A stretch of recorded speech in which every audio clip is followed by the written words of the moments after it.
Hello दोस्तों, कैसे हो आप लोग। I hope you are doing good and doing studies very well.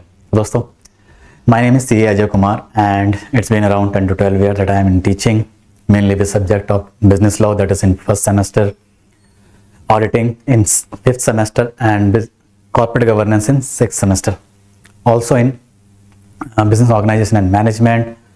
I have also taught business communication and other few practical subject as well, but now we are talking about the theoretical subject along with my job with corporates and CA firm as well.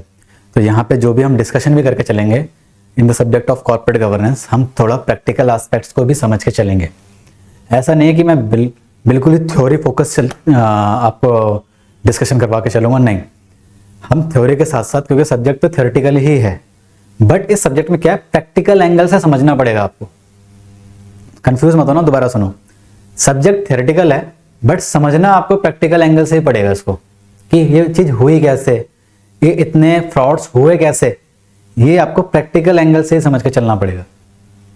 तो of course हम वो चीजें भी समझ के चलेंगे। तो दोस्तों, पहली बात, आई थिंक इतना इंट्रोडक्शन बहुत है। तो पहली बात कि आपको ये वीडियो पूरी देखनी है। ये इंट्रोडक्शन वीडियो शॉर्ट में रहेगी, प्लीज इसको टाइम निकाल के पूरा देखिए। चाहे आप इसको 1.25x करके देख लीजिए, 1.5x करके देख लीजिए, डजंट मैटर, बट आप पूरे देखना। सेकंड थिंग, पहले थोड़ा सा डिस्कशन करते हैं अबाउट द सब्जेक्ट, फिर आते हैं हम आपके क्वेरीज पे। क्योंकि जब बच्चा बाय करता है class, he has a doubt कि भैया सर हम कितनी क्लास होंगी, कौन से बुक लगाएं, कितनी देर की क्लास होंगी, सर क्वेश्चन कब मिलेंगे। बहुत सारे अननेसेसरी क्वेश्चन पूछते हैं, जो कि मैं क्लास में बताता हूं, लेकिन क्लास लेते समय सीधा क्वेश्चन ही पूछते हैं, डाउट्स। तो आप वैसे डाउट्स ना पूछें, ऐसा डाउट्स पूछें जो रिलेटेड टू योर टॉपिक्स हों। तो इसलिए वो सारे डाउट्स भी मैंने लिस्ट डाउन किए हुए हैं अपने फ़ोन में ही, ताकि मैं आपको बता दूं पहले से ही, और वो क्वेश्चन को आप अवॉइड करो। ठीक है, उसको स्टार्ट करने से पहले थोड़ा बहुत हम सब्जेक्ट के बारे में जान लेते हैं। Corporate governance. देखिए दोस्तों, कॉर्पोरेट गवर्नेंस, इसमें क्या है कि जो भी आप गवर्नेंस से रिलेटेड कि कंपनियां, एंटिटी जो भी काम करती हैं, उनको कैसे चलना चाहिए, कैसे गवर्न होना चाहिए। ठीक, गवर्न मतलब चलना, चलाना, कि ये कंपनी ऐसे चलती है, आपके घर में कोई चीज ऐसे गवर्न होती है, इस तरीके से चलती है वैसे। तो this would be the subject जो अभी आपका रहेगा। इसमें हमारी 5 यूनिट है। यूनिट नंबर 1 कॉन्सेप्चुअल, बहुत बेसिक पार्ट रहेगा इसमें। कॉर्पोरेट गवर्नेंस है, meaning, features and all that. उसके बाद कुछ इश्यूज और चैलेंजेस, इसमें भी थोड़ा सा बेसिक से रिलेटेड ही हमारा कुछ सब्जेक्ट पॉइंट्स रहेंगे। उसके बाद global corporate failures and international code. Sir ये क्या है? ये है जो भी ग्लोबली, इंडिया से बाहर, out of India, UK, US, France वगैरह में जो भी फ्रॉड्स हुए हैं, ठीक है, धोखेबाजी हुई है, घोटाले हुए हैं, कंपनियों ने जो घोटाले किए हैं वो पढ़ेंगे, और साथ ही साथ उसके कोड्स भी पढ़ेंगे। कोड्स मतलब उन घोटाले होने के बाद बहुत सारी वहां पे कमिटीज बनाई गई, वहां पे कुछ लॉज बनाए गए, ठीक है, ताकि वो घोटाले आगे से ना हो, उस तरीके के घोटाले। सिमिलरली हम 4th यूनिट पढ़ेंगे corporate failures and scams in India. जो इंडिया में जो घोटाले हुए हैं, जो स्कैम्स हुए हैं, जो फेलियर्स हुए हैं, जो कंपनियों ने स्कैम्स किए, जैसे किंगफिशर का स्कैम सुना होगा आपने, ठीक है, सत्यम का स्कैम सुना होगा, वो सब हम यहाँ पे पढ़ेंगे। उसके बाद लास्ट है हमारा रेगुलेटरी फ्रेमवर्क। कुछ जैसे यहाँ पे आपके कुछ कोड्स बनाए गए, यानी कुछ लॉज एंड रेगुलेशन बनाए गए इंडिया से बाहर, क्योंकि वहां पे फ्रॉड्स हुए थे, वैसे इंडिया में ये सारे फ्रॉड्स होने के बाद क्या क्या चीजें बनाई गई, वो हम 5th यूनिट में पढ़ेंगे। तो दोबारा देखो, 3rd यूनिट में हम लोग इंडिया से बाहर जो घोटाले हुए हैं और उनके ऊपर जो लॉज बनाए गए, ठीक है, जो लॉज, कमिटीज बनाई गई, रिकमेंडेशंस बनाई गई, वो जब हम पढ़ेंगे तो आपको समझ में आएगा। अभी आप ओवरव्यू लो खाली। दोनों चीज हम इसी यूनिट में पढ़ लेंगे, लेकिन जो इंडिया में घोटाले हुए, घोटाले हम 4th यूनिट में पढ़ेंगे, और उसके ऊपर जो फ्रेमवर्क्स आए, जो लॉज बने, जो कमिटीज ने अपने रिकमेंडेशन दी कि कंपनी को क्या करना चाहिए, क्या नहीं करना चाहिए, वो हम 5th यूनिट में पढ़ेंगे। ठीक है, अब इसमें कुछ बुक्स में क्या दे रखा होगा, देखो आपके कुछ बुक्स में ना दोस्तों, ये चीज यहां दे रखी होगी, शायद डीओ की बुक में ऐसा है, और ये चीज यहां दे रखी होगी। यानी पहले उन्होंने पढ़ा दिया कि क्या होना चाहिए कि फ्रॉड ना हो, उसके बाद पढ़ाया कि फ्रॉड कौन कौन से हैं। तो हमने हमारा पैटर्न ये रहेगा, पहले हम फ्रॉड पढ़ेंगे, उसके बाद उन पे जो भी रेगुलेटरी फ्रेमवर्क या लॉज बनाए गए हैं वो पढ़ेंगे। ठीक है सर, ये तो ये रहेगा आपका basic discussion. Although if you will see, इसी पीडीएफ में आपको ये देखो, ये सारा का सारा जो सिलेबस रहेगा वो मैंने एक पेज पे भी दे दिया है, ताकि आपको देखने में आसानी हो, रेफर करने में आसानी हो। साथ ही साथ ये आपको चैप्टर यूनिट वाइज सारे चैप्टर के लिस्ट डाउन भी किया हुआ है। ठीक है, तो आपको इंडेक्स सारा का सारा इसी वीडियो के साथ मिल जाएगा। ठीक है दोस्तों, ठीक है सर। मेनली यूनिट देखो सबकी, सॉरी यूनिट कह रहा हूं, जो एग्जाम में वेटेज होगी सबकी 20 मार्क्स की होगी, यानी 100 नंबर का पेपर हो गया। इतना बहुत है आपका बेसिक डिस्कशन के लिए। नाउ थोड़ा सा एग्जाम पैटर्न थोड़ा सा जान लेते हैं, और उसका भी बताऊंगा मैं, थोड़ा रीजन है जानने का। देखिए दोस्तों,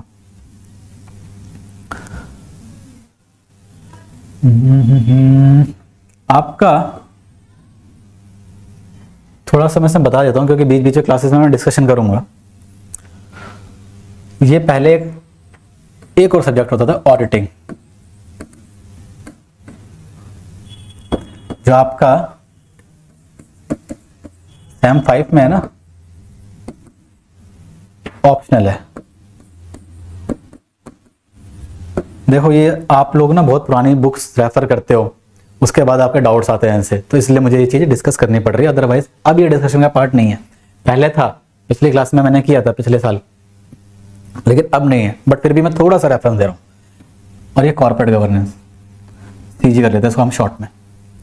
पहले 2 सब्जेक्ट एक में थे, तो बच्चों को ज्यादा पढ़ना पड़ता था, ज्यादा क्या बच्चे ज्यादा ऑडिट पढ़ के चले जाते थे। अब ऐसा नहीं है, मतलब ठीक है, पिछले साल से हुआ ये, अब सिर्फ कॉर्पोरेट गवर्नेंस है। अब इसी के लिए आपको पढ़ना है। पहले 75 मार्क्स आता था, अब 90 नंबर का पेपर आएगा। ठीक है, अब ये वाला भूल जाओ आप। अब आपका सब्जेक्ट सिर्फ यहां से यहां तक है। ये सारे छोटे छोटे डाउट ना बताओ, ये भी बताऊंगा कि क्यों आएंगे आपके मन में, और मैं ये क्यों बता रहा हूं यहाँ पे, क्योंकि कुछ बच्चे पुरानी बुक रेफर करेंगे, पुरानी से पुरानी बुक रेफर करेंगे, तो उनको 2 सब्जेक्ट दिखेंगे वहां पे। तो ऐसा आपको नहीं करना, ट्राई कीजिए कि आप नई ही बुक ले, नई बुक रेफर करें। पिछले साल इस चीज हो चुकी थी, तो सर क्या हम पिछले साल वाली बुक रेफर कर सकते हैं? नहीं, पिछले साल वाली भी मत कीजिए, क्योंकि पिछली बार भी ये, पिछले सालों में भी ये पहली बार आया, एक या 2 बार ही इसका एग्जाम आया अभी तक, जो सिर्फ कॉर्पोरेट गवर्नेंस का अलग सा सब्जेक्ट है। ये 1-2 बार ही आया अभी तक आपके एग्जाम में। तो आप कोशिश कीजिए कि नई बुक के लिए। चलो ठीक है सर। सर आपने तो कहा था 100 मार्क्स का है यहाँ पे, 20। तो दोस्तों जो बाकी बच गए 10, वो है आपके प्रोजेक्ट के। ठीक है, अब 90 मार्क्स का पेपर कैसे आएगा दोस्तों? ये आएगा 18 नंबर के 5 क्वेश्चन आएंगे आपके, ये हो गया 90। ठीक है सर, अब 5 क्वेश्चंस कैसे कैसे आ सकते हैं दोस्तों, उसका भी थोड़ा सा रेफरेंस दे देता हूं। अभी जो पेपर गए हैं उनके बेस पे, इन जनरल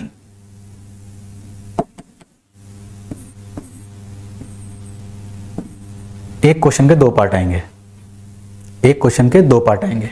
ठीक है, ए बी, और इनके ऑप्शन में भी 2 पार्ट आएंगे, ए एंड बी। ये तो मैं बेसिक सिनेरियो बता रहा हूं, बाकी एग्जाम डिस्कशन आपके लास्ट में सब कुछ आपको मिलेगा, सब कुछ।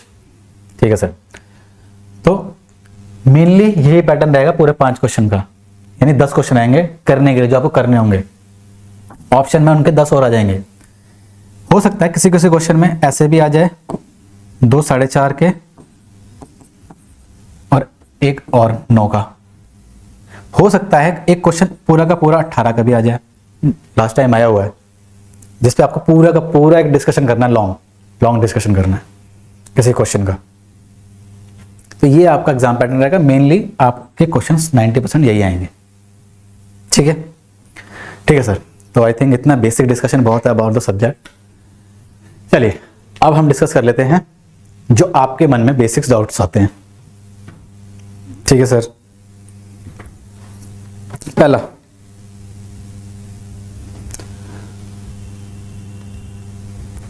पहले तो मैं डाउट्स क्या, मैं अपनी तरफ से एक चीज़ आपको बताना चाहता हूँ, आपके आपके दिमाग में जो चीज़ें चलती है ना उसके बेस पे। सर क्या, देखो इस सब्जेक्ट को आप हल्के में मत लेना, ठीक है। 2-3 रीज़न है इसके, मैं बताता हूँ बच्चे क्या करते हैं, आपकी साइकोलॉजी बताता हूँ, फिर मैं अपना एक उस पर रिस्पॉन्स दूंगा। आप ये सोचते हो कि हमने तो भैया प्रैक्टिकल सब्जेक्ट कर लिए, उसमें हम 60-70% लिया है ना। मैं एक एवरेज बच्चे के हिसाब से, उसके सोच के हिसाब से चल के बता रहा हूँ आपको, ठीक है। बच गया एक छोटे मोटे सब्जेक्ट हैं जो थ्योरेटिकल, इनको हम लास्ट में पढ़ के चले जाएंगे, पासिंग मार्क्स ले आएंगे, यही सोचता है बच्चा। इससे क्या होता है, जो आपकी परसेंटेज बननी होती है ना, जो आप 60-70 सोच रहे होते हैं, वो 60 भी नहीं आती, 50 पे रह जाती है। बहुत बच्चों के साथ ही होता है, बहुत बच्चों के साथ, मैं उन्हीं के एक्सपीरियंस से बता रहा हूँ आपको। तो आपको कल को कहीं एग्जाम, कोई और एग्जाम के लिए अप्लाई करना है, कोई और कोर्स करना है, प्रोफेशनल कोर्स करना है, वहां पे आपके परसेंटेज से आप चूक जाते हो। तो पहले तो ये बेसिक चीज हो गई कि आपको ओवरऑल, आपने पूरे 2 साल 3 साल मेहनत की, तीसरे साल के जो सब्जेक्ट्स हैं उसमें आपने इनको ढीला छोड़ दिया, तो आपकी परसेंटेज गिर गई। तो सबसे बेसिक पॉइंट तो ये, आपको परसेंटेज अपनी मेंटेन करके रखनी है, बढ़ानी है। इस सब्जेक्ट से क्या पता आप बाकियों के सब्जेक्ट से की वजह से जो नीचे आए आपके परसेंटेज, आप उसको भी बढ़ा दो, आप ये कर सकते हो। ये तो बेसिक रीजन हो गया।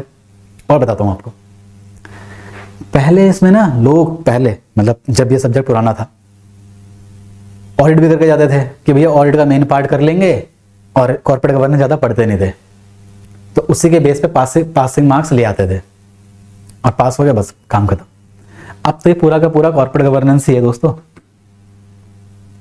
अच्छा पूरा डिस्कशन कॉर्पोरेट गवर्नेंस का होगा। लेकिन जिन बच्चों ने ऑडिट 5th सेमेस्टर में नहीं पढ़ा एज ए ऑप्शनल सब्जेक्ट, उनको ये समझने में दिक्कत आती है। तो मैं यहाँ पे वो डिस्कशन में बिल्कुल बेसिक से लेकर चलूंगा, ताकि आपको ये पूरा का पूरा सब्जेक्ट समझ में आए।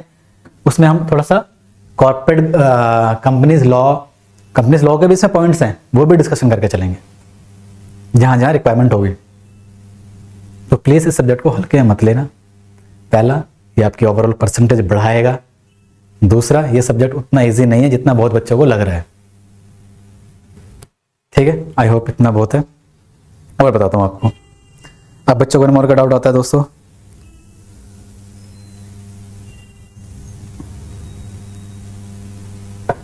हाँ सर सब्जेक्ट कितना इजी है कितना मुश्किल है। देखो दोस्तों, सब्जेक्ट ये इजी ही है, इजी है, लेकिन इसमें कुछ टेक्निकल पॉइंट्स हैं। जब तक वो एक बार आप समझ के नहीं चलोगे, प्रैक्टिकल सिनारियो से जोड़ के नहीं चलोगे, प्रैक्टिकल वर्ल्ड से जोड़ के नहीं चलोगे, तब तक वो चीज़ें समझ में नहीं आएंगी। और अगर थोड़ी बहुत आपने समझ भी ली तो एग्जाम में लिखते टाइम दिक्कत आएंगी। और मेरा मोटिव यही रहेगा ड्यूरिंग द क्लासेस कि आपके अच्छे नंबर आए। नॉलेज तो रहे रहे लेकिन नंबर अच्छे आए। क्योंकि देखो, आपने सुना होगा आपके दोस्तों में कि सर मेरा एक दोस्त था, उसको तो बहुत अच्छी नॉलेज थी बट उसके नंबर नहीं आए, बस एग्जाम में उसके नंबर नहीं आए, लेकिन नॉलेज बहुत थी। उससे ज़्यादा नंबर तो उस बच्चे के आ गए जिसकी नॉलेज इतनी थी नहीं। तो मैं नहीं चाहता कि नॉलेज के साथ साथ आपके नंबर ना आए, ऐसा मैं नहीं चाहता। मेरा मेन कंसर्न रहेगा, मेरी प्रायोरिटी रहेगी आप एग्जाम में अच्छे से लिख पाओ। नॉलेज होना, एग्जाम में लिखना, ये दोनों में बहुत डिफरेंस होता है, ये आप समझोगे अपनी अभी लाइफ में, ठीक है सर। तो बस सब्जेक्ट मुश्किल नहीं है, आपको थोड़ा थोड़ा ध्यान देना है, वो मैं बताऊंगा आपको। सर नोट्स क्या इशू करने, कौन सी बुक्स रेफर करनी है? देखो, बुक्स रेफर करने की ज़रूरत नहीं है, बिल्कुल भी ज़रूरत नहीं है। सर क्यों ज़रूरत नहीं है? ऐसा तो कुछ नहीं होता, मैं बताता हूँ। जो ये नोट्स हमने बनाए हैं, जो आपके क्लासेस में चलेंगे, ये नोट्स आपके 4-5 बुक्स को मिला के बने हैं सर। जैसे कि एक आपकी टेक्स्टमैन की बुक हो गई, उसको DU की बुक आपकी जो PDF आती है UGC की, ठीक है, कुछ CA की बुक को भी रेफर किया है, एक और पुराने राइटर की बुक को रेफर किया है, और कुछ थोड़ा बहुत जो आपकी बुक्स में नहीं है, जो डेटा कहीं कहीं गलत है, मैं बताऊंगा आपको, बीच में क्लासेस में बताऊंगा, वहाँ के लिए हमने इंटरनेट का भी यूज़ किया। काफ़ी चीज़ों को मिला के आपकी ये नोट्स बनाए गए। तो नोट्स मोर देन सफिशिएंट है, बट साथ के साथ आपको 10 ईयर रेफर करना है। बहुत से लोग कहते हैं 10 ईयर रेफर मत करो, हमारे नोट्स से रेफर करो, हमारी बुक से रेफर करो, या किसी की बुक रेफर कर लो। 10 ईयर बहुत इंपॉर्टेंट है, लेकिन वो लास्ट में, अभी नहीं। 10 ईयर को भी मिला के हमने यहाँ पे नोट्स बनाए हैं, बट आपको रेफर 10 ईयर अभी नहीं करना है, एग्जाम टाइम पे करने हैं, ठीक है। अच्छा, 10 ईयर में एक और प्रॉब्लम आएगी वो आपको, क्योंकि सब्जेक्ट अभी चेंज हुआ है, 1 आध साल ही हुआ है इसको। पहले को ऑडिट कॉर्पोरेट गवर्नेंस था, अब खाली कॉर्पोरेट गवर्नेंस है, तो आपको 10 ईयर प्रॉपर मिलेगा ही नहीं, 1 साल का ही पूरा का पूरा आपको पेपर मिलेगा पिछले साल का। ठीक है, तो और जो उससे ज्यादा क्वेश्चंस होंगे पिछले साल, उसमें वो टॉपिक होंगे जो पहले वाला सब्जेक्ट के कॉर्पोरेट गवर्नेंस से निकाले गए हैं, वही वाले क्वेश्चंस होंगे। तो 10 ईयर बहुत ज्यादा, आप 10 ईयर पे डिपेंडेंट नहीं रह पाओगे बहुत ज्यादा। बट अगेन 10 ईयर कंपलसरी है आपको एग्जाम टाइम पे रेफर करना। वो मेरी सजेशन आपकी स्टार्टिंग से एंड तक रहेगी, आपको जो भी वीडियो मिलेगी उसमें। ठीक है सर। फिर भी अगर आप बुक रेफर करना चाहते हो तो आप तुलसियान की बुक आती है, आप वो रेफर कर सकते हो। जैसे कई बच्चों को होता है ना बुक से पढ़ने की आदत होती है, तो आप रेफर कर सकते हो, उसमें कोई प्रॉब्लम नहीं है। आप कोई भी एक अच्छे राइटर की बुक रेफर कर सकते हो, लेकिन ट्राई करना आप नई बुक लें प्लीज, ये ट्राई करना। ठीक है सर। सर टॉपिक कितना कवर होगा सर इसमें, आप ये बता दीजिए, कितना टॉपिक हम कवर करके चलेंगे। पहली बात दोस्तों, 100 नहीं, देख लो यहां पे 100% नहीं,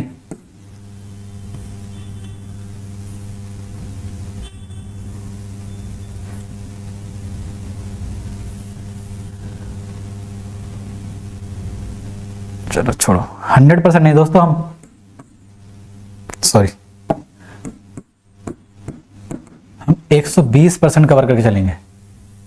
सर ये क्या बात कर दिया आपने, ये क्या आप हवा में फेंक रहे हो।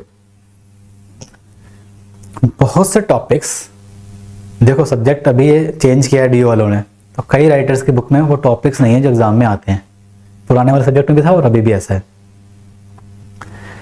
कई राइटर्स की बुक्स में टॉपिक्स जितना चाहिए उससे बहुत ज्यादा है। ठीक है, और कई राइटर्स की बुक में जितना चाहिए उससे भी कम है, और कोई क्वेश्चन तो आता है पेपर में लेकिन वो टॉपिक ही नहीं है। तो उन सब चीजों को कंपाइल करके हमने नोट्स बनाए हैं। तो इसीलिए मैंने लिखा है कि 100% नहीं, कई लोगों की बुक, इवन डीयू की बुक में भी कुछ ऐसी जगह है जहां पे टॉपिक कवर नहीं है और बहुत गलत तरीके से आधा अधूरा कवर है, उसको भी हम उससे ज्यादा करके कवर कर चलेंगे। सर क्या आप फालतू में टॉपिक्स पढ़ाते जाओगे जबरदस्ती? नहीं, टॉपिक मैं वही पढ़ाऊंगा जो आपके सब्जेक्ट से रिलेटेड है और आपके एग्जाम में आते हैं। आपकी बुक में है नहीं है डजंट मैटर। किसी बुक में कुछ सब्जेक्ट कोई टॉपिक नहीं होगा या कोई टॉपिक बहुत ही बेकार तरीके से रखा होगा, उसको हमने यहाँ पे अच्छे से मैनेज किया है। और हमारे जो नोट्स है वो बहुत बैलेंस्ड है, ऐसा नहीं बिल्कुल मैंने एक लाइन में दे दिए हैं, नहीं, बैलेंस मेंटेन्ड है। बहुत ज्यादा कंसाइज नहीं है कि बिल्कुल ही एक वन लाइनर बना दिया, नहीं, इतना है कि आप वो पूरा का पूरा टॉपिक एग्जाम में लिख पाओ।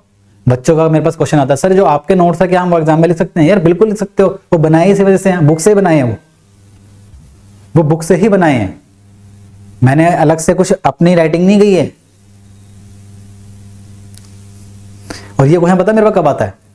एग्जाम से एक दिन पहले रात को, कल एग्जाम है सुबह और अभी आता है। ऐसे ऐसे क्वेश्चन भी आते हैं मेरे। ठीक है सर, समझ गए। सर कितनी क्लासेस होंगी?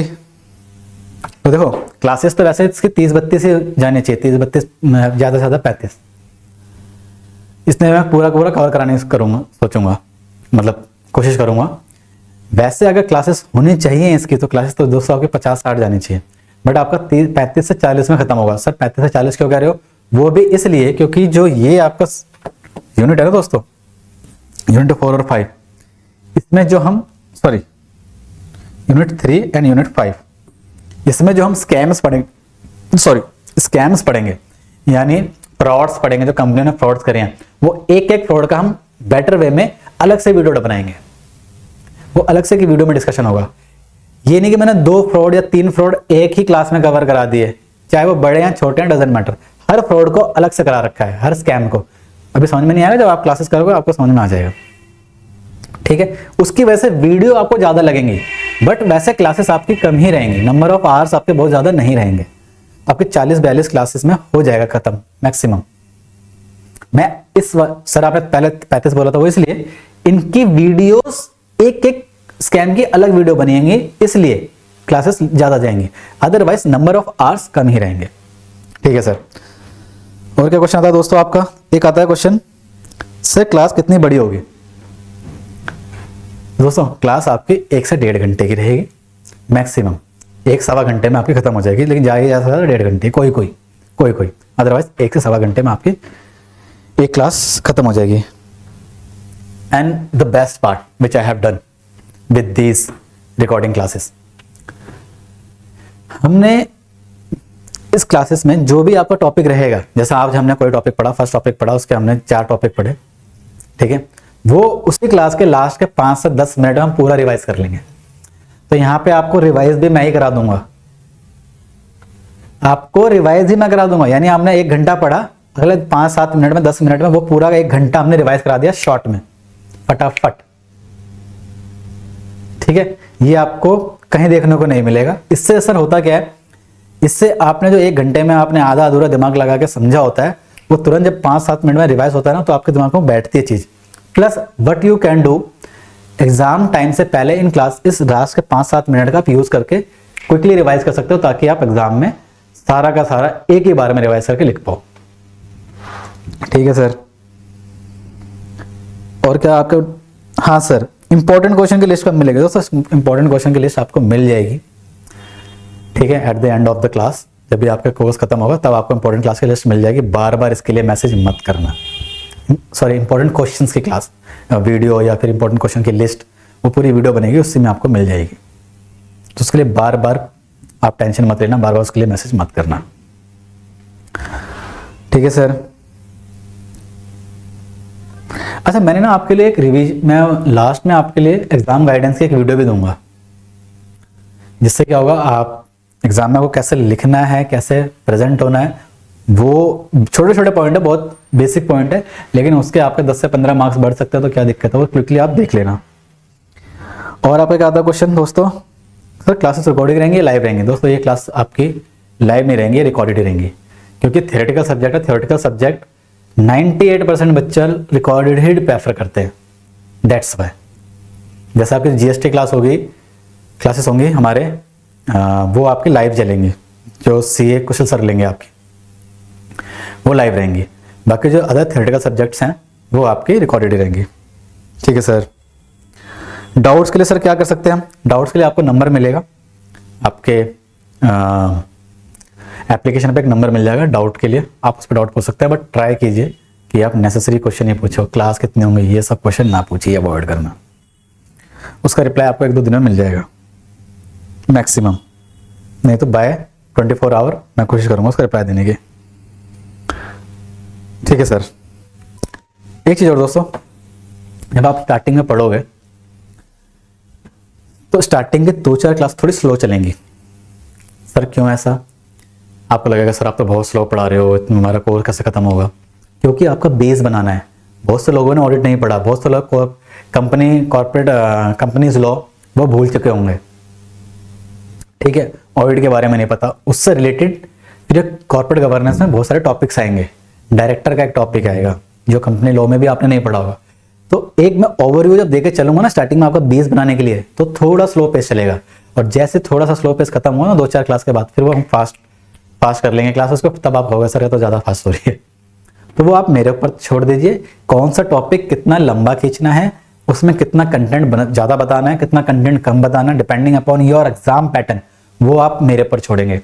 आपकी बुक में हो सकता है कोई टॉपिक बहुत ज़्यादा दे रखा हो, 5 पन्नों का दे रखा हो, बट वो पेपर में आता ही एक ज़्यादा से ज़्यादा 8 लाइन का है, ये उसकी रेलिवेंस बहुत कम है, वो ज़बरदस्ती का खींचा हुआ है, उसमें उसकी हिस्ट्री ज्योग्राफी सब बता दी गई है, तो हम ऐसा नहीं करेंगे। और कुछ टॉपिक आपकी बुक में होगा 4 लाइन दे रखा होगा, तो वो जैसे मैंने नोट्स में प्रिपेयर कर रखा होगा, बहुत सोच समझ के बनाए गए हैं आपके नोट्स, तो आप उसके टेंशन मत लेना। ये कुछ बच्चों को डाउट्स आते हैं इस पर, बट आप समझ लो कि depending upon topic to topic and it's relevant with your exam, हम उसी हिसाब से डिस्कशन करके चलेंगे अपनी क्लासेस में।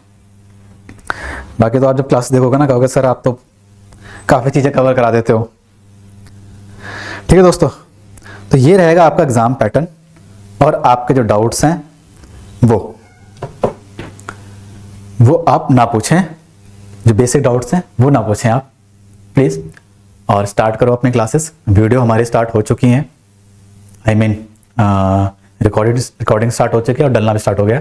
आपको वीडियोस मिलेंगी MWF में, मोस्ट प्रोबेबली रात में 8-9 बजे के अराउंड अपलोड होगी MWF, यानी हफ्ते में 2 या 3 वीडियो आपको मिल जाएंगी।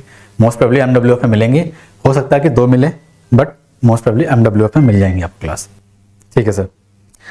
इसमें एक चीज़ और बतानी है मुझे इस साल से, बट वी हैव डन, क्योंकि बच्चों का ना देखो ये बच्चों के हिसाब से बनाया है, पिछले साल ये चीज़ इशू आ रहे थे। इस बार हमने क्या किया है, देखो आपका GST, corporate governance, business analytic, ये आपके सिर्फ सेमेस्टर के सब्जेक्ट्स हैं। बट वी हैव डन इनकी प्राइसिंग, जो अलग अलग सब्जेक्ट बच्चे लेते थे कि नहीं सर हम अलग अलग लेंगे, हमें डिस्काउंट ये वो, तो बहुत बच्चे फिर कंफ्यूज होते थे, फिर 2 बार क्लास खरीदते थे ये वो। तो इसका हमने इस बार क्या किया है, कॉम्बो बनाया, जो कॉम्बो आप ले सकते हो सिर्फ और सिर्फ 999, 3 सब्जेक्ट इंक्लूडिंग GST आपकी लाइव चलेगी। ठीक है सर, ठीक है। इसके साथ साथ बच्चे जो गवर्नमेंट जॉब की तैयारी करते हैं उनके लिए हमने एक चीज क्या करी है इस बार,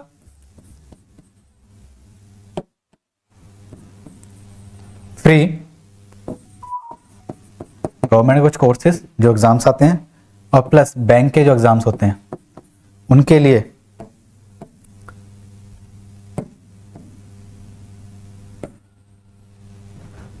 जो क्लासेस है, जो वीडियोस है वो फ्री रखती हैं।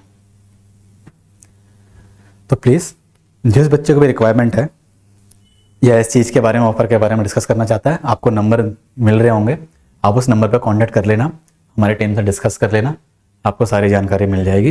And the best part is कि आपको ये सारी चीज़ें 3 सब्जेक्ट प्लस ये चीज़ें आपको फ्री में मिल रही हैं। तो दोस्तों क्लासेस वैसे हमारी स्टार्ट हो चुकी हैं।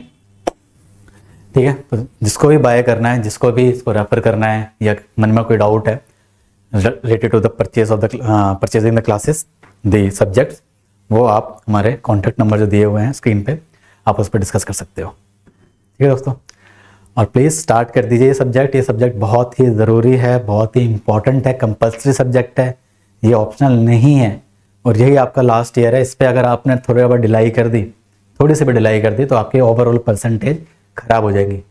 कुछ बच्चे मैंने ऐसे भी देखा जो स्टार्टिंग में बहुत अच्छा पढ़ते हैं, लास्ट में आकर थोड़ा सा लीनियंट ज़्यादा रहा, छोड़ना यार PU में तो एग्जाम ऐसा आता तो हम ये करके चले जाएंगे। लेकिन उससे क्या होता है ना, परसेंटेज जब ओवरऑल आपकी ग्रेजुएशन की परसेंटेज, जब आपकी फाइनल ईयर की जो रिपोर्ट कार्ड आते हैं जिसमें 3 साल के नंबर होते हैं, जब वहाँ पे आप परसेंटेज कैलकुलेट करोगे तो वो गिरी हुई मिलती है। तो ऐसा ना करें, और ये सब्जेक्ट इतना भी ईजी मत ले कि आप एग्जाम टाइम पे कर जाओगे। आपको स्टार्टिंग से ही समझ के चलना पड़ेगा, तभी आप उसको 1-2 बार देखोगे तो आपके दिमाग में बैठेंगी चीज़ें। ठीक है दोस्तों, चलिए bye bye, thank you and best of luck with the classes.